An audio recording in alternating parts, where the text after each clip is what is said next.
Hello and welcome. We are broadcasting live from GlobalNutriPreneurs, the premier global gateway and unified operating system transforming the future of the global agri-food economy.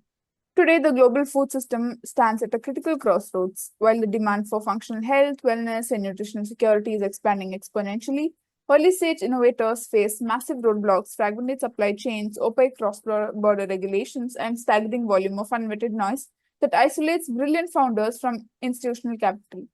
The cost of this friction isn't just measured in lost revenue. It is measured in the unacceptably high rate of global food waste and systematic nutritional insecurity. Promoted by the Global Council for Agri-Food, Trade and Innovation and the Global Council for the Promotion of International Trade, Global Nutripreneurs was engineered to dismantle these barriers. We are moving decisively past passive business directories. Powered by a robust digital operating system featuring AI-driven business fundamental matching, automated regulatory compliance hubs, and an integrated virtual deal room, they are systematically transforming high-potential ventures into scalable investment-grade nutri-businesses. Our ecosystem operates across 6 integrated strategic pillars, uniting a dedicated global R&D network, shared physical infrastructure via decentralized common facility centers, and an ESG-compliant trade and investment marketplace. Right now, our team is executing a massive global pipeline evaluation, reviewing over 10,000 agriculture, food, and nutrition businesses across more than 150 countries. Our mission is clear: to uncover the elite innovators shaping the next era of wellness, unlock friction-free global market access, and actively drive a 40% reduction in global post-harvest food losses. Today, as part of our Women in Food, Agriculture, and Nutrition Forum series, we are mapping out the blueprints for the agriculture revolution. Joining us is a leader whose work sits at the very frontier of this transformation. Please welcome to the global stage our guest for today, Dr. Darina Štyriaková, CEO and founder of Echolor. Dr. Darina is the CEO and founder of Ecolive, with a PhD in biotechnology and 20% years of research in bio-leaching, biotreatment, and bio-remediation.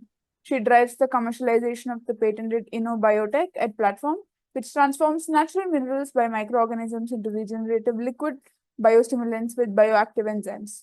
Her scientific authority as an EU Soil Mission Ambassador and coordinator of multiple EU-funded projects, forms, and foundations of Ecolive's innovation. Under her leadership, the company directly addresses European Green Deal objectives by enhancing soil regeneration and reducing synthetic agrochemicals dependency. Thank you for joining us today to help shape the future of global entrepreneurs. I now request you to kindly proceed with your presentation. Over to you. Thank you very much, and pleasure to be here.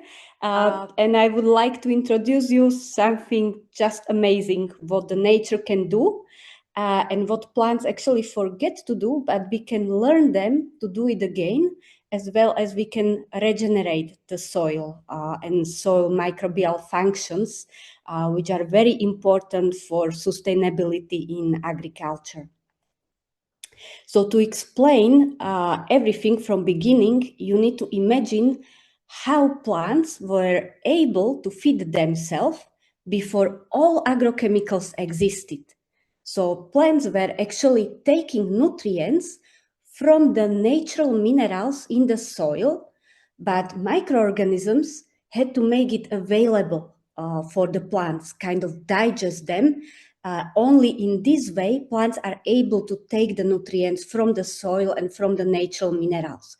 If we are destroying microorganisms by more and more agrochemicals, we are actually destroying this natural process.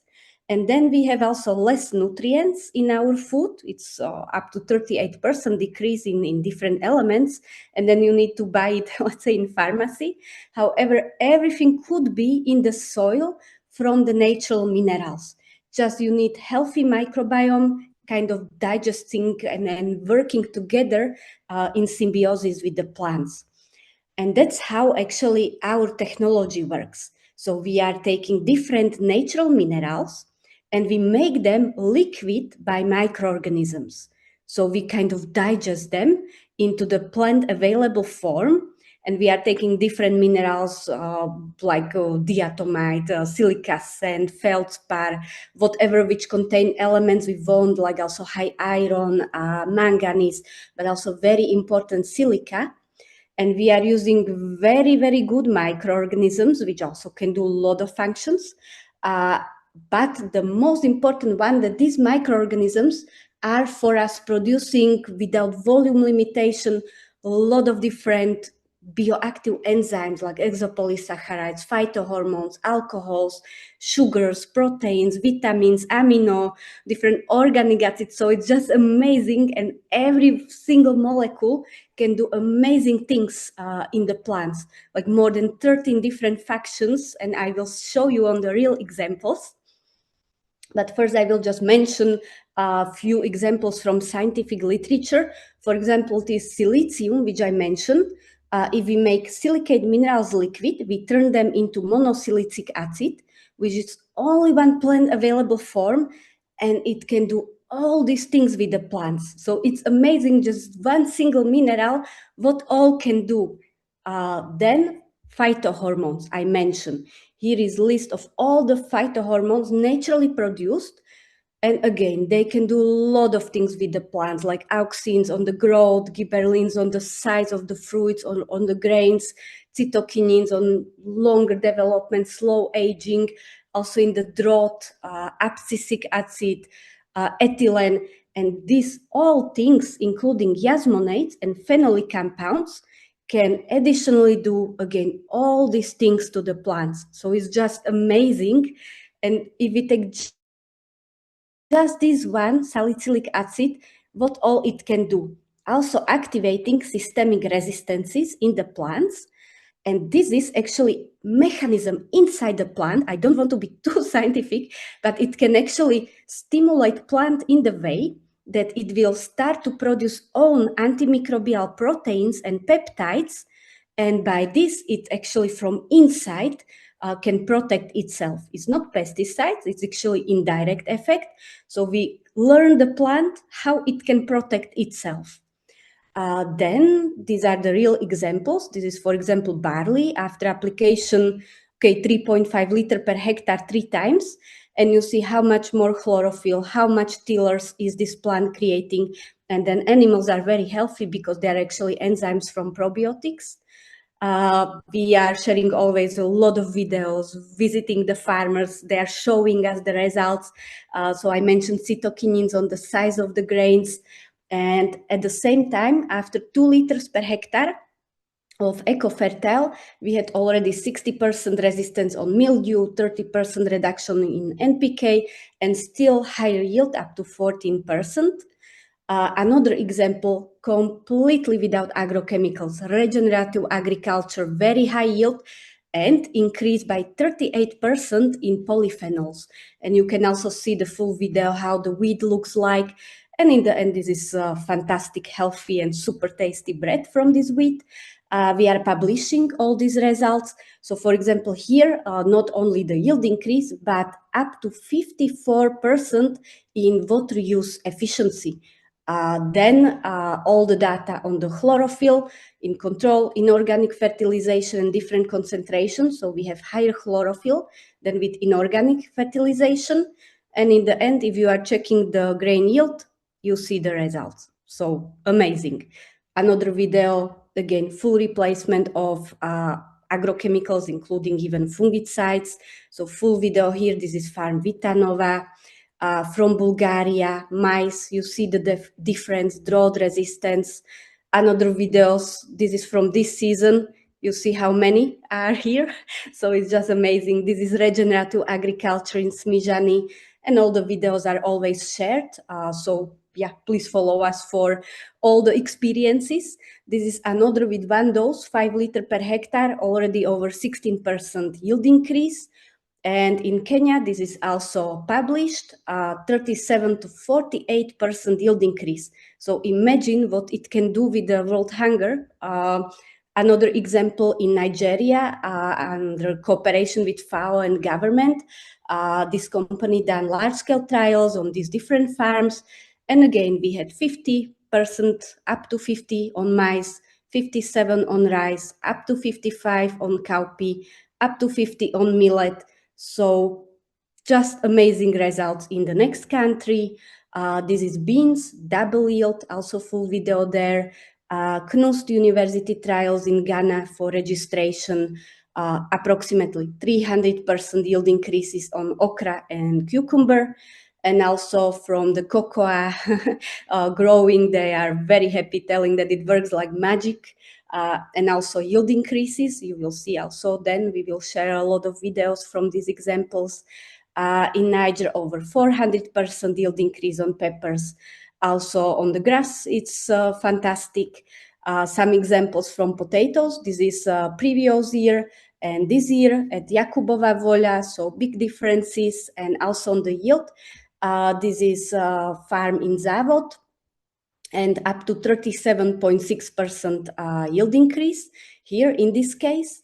And also potatoes are then free of pathogens. So this is from Amrun Island, this farm, 3.5 liter per hectare and free of common scab disease, for example. And also you can regenerate potatoes after frost, after drought. So there are another examples. This is a farm near Shurani.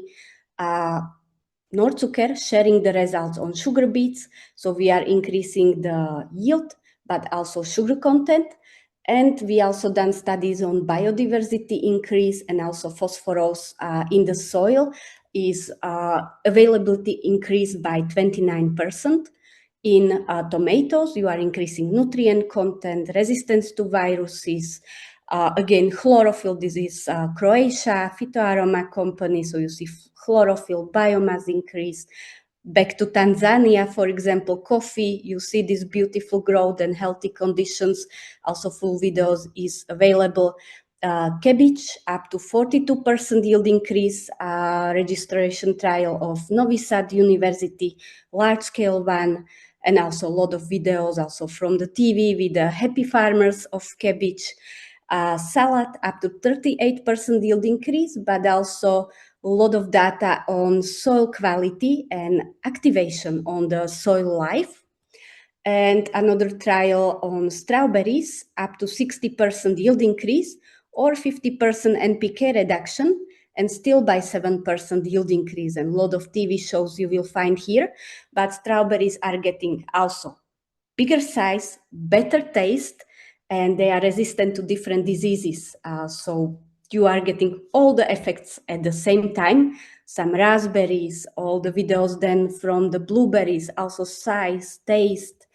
And also these are trials by BDC Institute at York University on different pathogens, very nice efficiency. Also on the powdery mildew in Czech Republic, very high efficiency. And also from the vineyards, they are becoming already organic using such technology. And it works on really a lot of different diseases, including stolbur, for example, reduction, black rot, botrytis reduction, powdery mildew, amazing. And then when we are having a look on the soil, it can also do a lot of amazing things in the soil, including better nitrogen management, aeration, chemoheterotrophy. And this is all confirmed by DNA sequencing, pathogens elimination, nitrification. So also amazing things happening in the soil. And then at the same place where we done this DNA analysis, there is full video on the fruit trees, how they are behaving. This is largest fruit producer in Slovakia. And also look on the soil quality, how it is beautifully increasing. And another publications on the soil quality, even combination with biochar, where are amazing results. This is all our international awards and our European memberships. And we are always happy to cooperate with different universities and research centers, because this is really needed to have a proper data and also verification for the farmers. And this is example, for example, from Tanzania, where we are meeting with the ministries of agriculture. And I think now is the right time for shift, for trying alternatives to conventional agrochemicals, because we all know about the fertilizer crisis, and a lot of states will just have no fertilizers for the next season. So there is really, threat for our future and food supply. But is it best time to think about alternatives which are, let's say, not destroying the soil, but it's repairing the soil and soil functions, and even in biological way, boosting the yields. So we are happy also for any partnership to reach out to the new countries, and I would like to thank you for your attention. Thank you, Darina, for sharing your valuable insights with the Global Entrepreneurs community. That was an engaging and thought-provoking presentation. I'd now like to ask you a few questions to dive a little deeper into your experience and perspective. So, with over 18 years of research in bio-leaching, bio-mining, and bio-remediation, how does Ecoliv's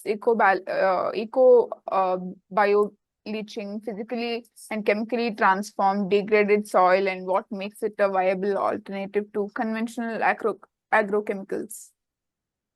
Thank you very much for the question, and I'm very happy to answer because I love to talk about it, really, because it's very important to understand how soil and how the microbiome and plants interact. And we just replicate this beautiful natural process in our technology. So we are not adding, let's say, quick food like agrochemicals for the plants, but we are restoring actually this natural process. So we can unlock the nutrients which are in the soil, but they are just stacking like phosphorus with iron or organic content, just as an example, or we can fix the nitrogen and prevent nitrogen losses that is going to the air or to the leachable forms. Then plant have the best time to use it, this nitrogen, because you keep it all the time there. So this is next example. But also, if you are restoring all the soil functions like chemoheterotrophy, then you are actually boosting the nutrient cycling. So yes, actually by replicating and doing the right natural process, which should be in the healthy soil and in the healthy root system. Thank you for sharing that perspective. That's a very valuable insight. So, building on to that, I'd like to move to my next question. Translating deep tech research into scalable commercial solutions is notoriously challenging. What key strategies enabled you to navigate 4 major EU-funded projects and successfully bring defensible biochemistry innovations from the lab directly to industrial agricultural fields? I would say 3 things. First, we never stop talking to the farmers. They tell us what actually works in the field. And second, we treat European projects not as a funding, but as a validation opportunity. So each one focuses or forces us to measure, document, and prove. And third, we build a team that speaks both science and business. The lab is where we discover, and the field is where we deliver. That's a very interesting way to look at it. So, moving on to our next question. As an active participant in networks like ERMA and Circlean Network, how can regional scale-up ecosystems better adopt industrial symbiosis models to accelerate zero-chemical agriculture and ecological circularity? That's also a good one. So actually, we should stop treating waste as a waste, because this is not always the case. Sometimes the waste can actually contain a lot of valuable nutrients what we can recover. So we should treat it as a feedstock. And industrial symbiosis works when one company residues become actually another raw material. And the key is actually if you can connect these dots. And that requires platforms, not just policies. And ERMA and Circling do that well. But the real accelerator is showing success stories, not just talking about the potential. And that's why we are happy to be one of these success stories. Thank you for highlighting that. That leads us nicely to the next topic. With many ineffective biostimulants on the market today, what criteria should farmers and agricultural enterprises use to identify truly effective biostimulation technologies? And how do you overcome farmer skepticism when switching from synthetic chemical fertilizers? Yes, this is really the challenge, but we are always trying to deliver all, let's say, three criteria. So we are always using independent validation. In every country, we work with different universities, research institutes to do really external evaluation trials. So for us, then this is data we can present to the farms, but not often the farms believe only to the scientific trials or large-scale trials by external research institutes, but also we need to have field data from the real farms.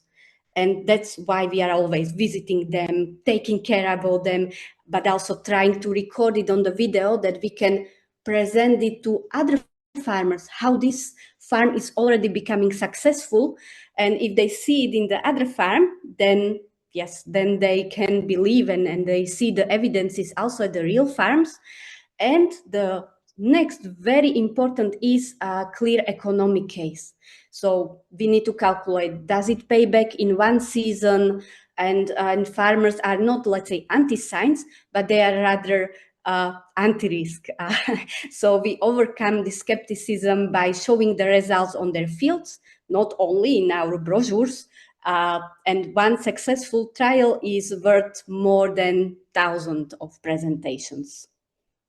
Those are some excellent points. Let's explore another important aspect. As GlobalNutriPreneurs evaluates thousands of agri-food and nutrition enterprises to build global trust networks, what role do you see platform collaborations like this playing in helping deep tech founders deploy capital bridge, public-private academic gaps, and scale zero chemical agriculture solutions internationally? A platform like this are actually missing link. They connect the dots between capital, science, and markets. And actually, without them, deep tech founders spend half of their time by finding the right people instead of building solutions. Trust networks reduce friction, accelerate partnerships, and help credible innovation scale faster. And for us, being part of this means we can focus on what we do the best, and that's regenerating the soils while the platform connect us to those who need it most. I think that gives our audience a lot to reflect on. What an incredible masterclass of a conversation. Thank you for sharing your blueprints with us today. Your profound insights reinforce exactly why Global Nutripreneurs exists, to bridge the gap between critical commercial profitability and sustainable social impact. To everyone tuning in across our global network, whether you're an innovator, an investor, or a policymaker, the path to plugging into this unified agri-food operating system is clear. For agri-food entrepreneurs and founders, stop struggling in isolation. Fast track your venture through our customized scaling pathways, leverage our AI-driven mentor matching, and utilize our automated regulatory compliance hubs to make your business cross-border ready. For accredited investors, eliminate the noise of unvetted pipelines. Access our pre-evaluated investment-grade Nutri businesses directly through our integrated virtual deal room and secure your stake in the next era of health and wellness. For industrial and academic partners, collaborate with us. Let's unlock deep tech innovation through our global agri-food, nutrition research and development forum, and actively build a more equitable ecosystem by championing leadership at our forum in food, agriculture, and nutrition. Together, we can maximize our global networks and deploy decentralized common facility centers to actively drive that 40% reduction in global post-harvest food losses. The future of the global agri-food economy is no longer about survival. It is about sustainable nutrition, scientific excellence, and friction-free global trade.